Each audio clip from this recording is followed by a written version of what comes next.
once again, welcome to Ask Chuck webcast. This is something I do every week that the Senate's in session. That's about 40 to 42 times out of a 52-week year.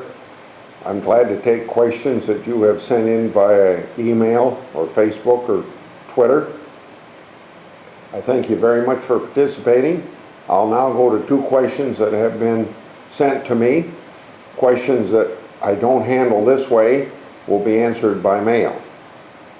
The first question comes from Steve in Des Moines from Facebook. When is the government going to do something about high gas prices? Well, I don't think enough's being done, because the answer to your question ought to be very simply: drill here, drill now, increase supply.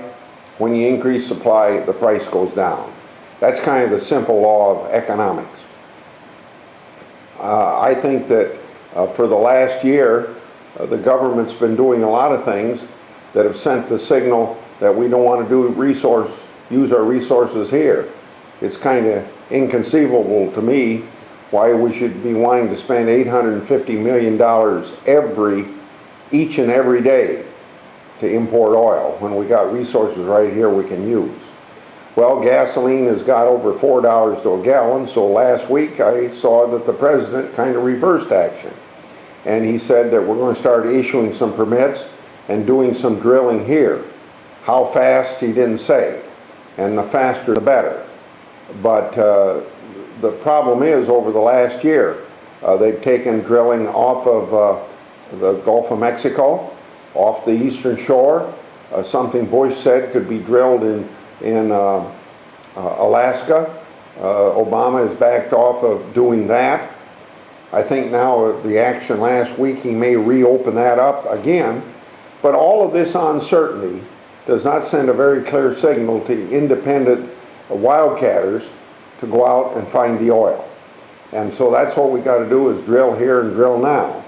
But I'm not satisfied that drilling here and drilling now and paying less is the only solution.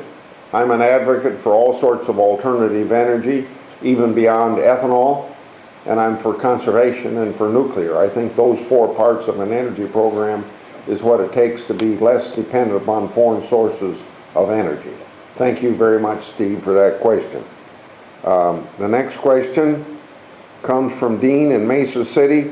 Why is Iowa paying $1.5 million to help fund a biodiesel plant in Forest City when there are two non-running biodiesel plants within the same proximity? Are there other options to look at here?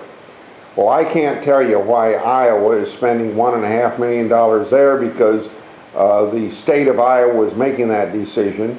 There's no federal dollars involved, and the governor and or legislature or the Department of Economic Development, I don't know which or maybe all of them, have made that decision to do that in Fort Dodge as opposed to helping other plants. But the point is that at the federal level, I can do something about biodiesel, and that is to keep the tax incentive, tax credit going for biodiesel plants to operate. Last year, you know, it had run out, and for a whole year there were about 23,000 people unemployed throughout 44 states that have biodiesel plants. We finally got that tax credit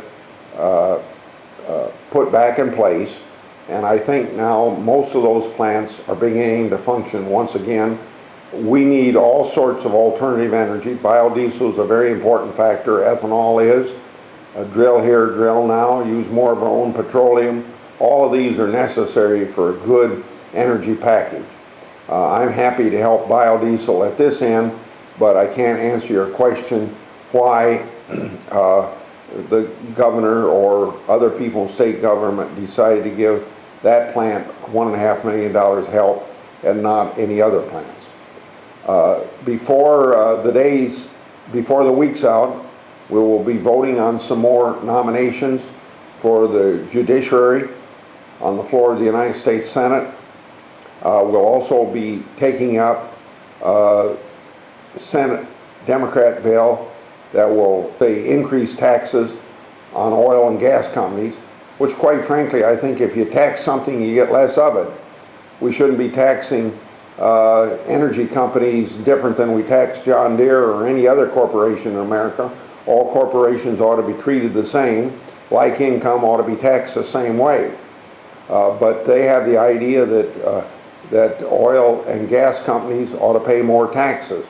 And I think it's going to increase the cost of energy or reduce the resources for drilling, because you see money coming into the federal treasury is not going to be put to use for drilling and exploring someplace to get more energy. Next week I will be on once again, Ask Chuck webcast. I ask you to join me.